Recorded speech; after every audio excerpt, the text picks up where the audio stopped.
19वीं सदी तक पदार्थ के परमाणु सिद्धांत के समर्थन में पर्याप्त साक्ष्य एकत्रित हो चुके थे।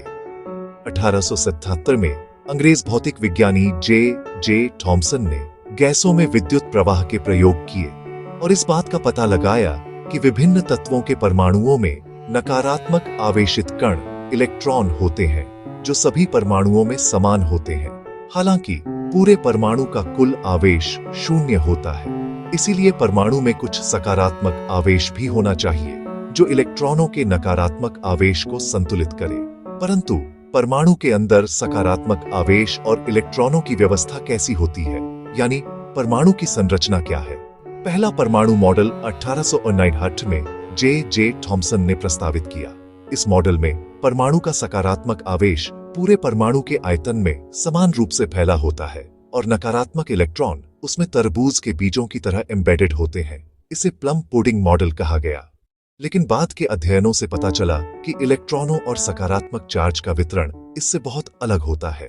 ठोस, द्रव और घनी गैसें किसी भी तापमान पर विद्युत चुंबकीय विकिरण उत्सर्जित करती हैं, जिसमें कई तरंग दैर्ध्य निरंतर रूप में होते हैं, हालांकि उनकी तीव्रता अलग होती है। यह विकिरण परमाणु और अणुओं के दोलनों के कारण होती है, जो उनके पड़ोसियों के साथ अंतःक्रिया से नियंत्रित होती है। इसके विपरीत पतली गैसों से निकलने वाली रोशनी, जैसे कि नियॉन साइने या पारे की भाप की रोशनी, विशिष्ट और पृथक तरंग दैर्ध्य का उत्सर्जन करती है। इस स्पेक्ट्रम को चमकीली रेखाओं की सीरीज के रूप में देखा जाता है। ऐसी गैसों में परमाणुओं के बीच औसत दूरी अधिक होती है, अतः विकिरण व्यक्तिगत परमाणुओं से उत्पन्न होता है, न कि उनके आपसी संपर्क से। 19वीं सदी की शुरुआत में यह भी स्थापित हुआ कि प्रत्येक तत्व का एक विशिष्ट विकिरण स्पेक्ट्रम होता है। जैसे हाइड्रोजन हमेशा एक निश्चित रेखा श्रृंखला उत्पन्न करता है।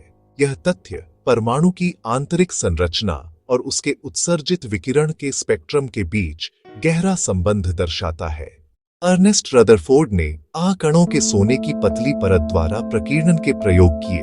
उन्होंने पाया कि अधिकांश कण सीधे गुजर जाते हैं, पर कुछ बड़े कोण पर विचलित हो जाते हैं। इससे निष्कर्ष निकला कि परमाणु में एक छोटा, भारी, सकारात्मक चार्ज वाला केंद्रक न्यूक्लियस होता है।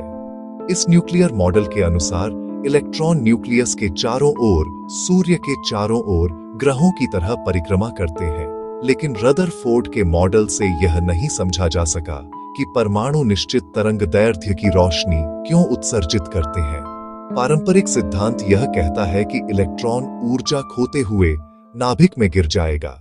नील्स बोहर ने 1913 में इस मॉडल में 3 महत्वपूर्ण पोस्टुलेट्स जोड़कर इसे संशोधित किया। इलेक्ट्रॉन कुछ स्थिर कक्षाओं में बिना ऊर्जा उत्सर्जित किए परिक्रमा कर सकते हैं। उनका कोणीय संचलन L on n एफरेक h on pi के रूप में क्वांटाइज्ड होता है और इलेक्ट्रॉन जब एक कक्षा से दूसरी कक्षा में जाता है तो ऊर्जा के अंतर के बराबर फोटॉन उत्सर्जित या अवशोषित होता है।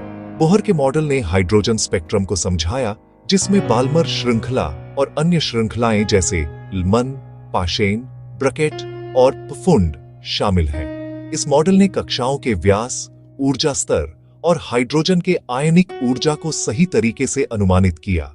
लुई द ब्रोगली ने बोहर के क्वांटाइजेशन पोस्टुलेट को समझाया कि इलेक्ट्रॉनों की तरंग तरह प्रकृति होती है। इलेक्ट्रॉन एक कक्षा में स्टैंडिंग वेव बनाता है और केवल वे कक्षाएं स्थिर होती हैं जिनकी परिधि इलेक्ट्रॉन के तरंग दैर्ध्य का पूर्णांक होती है।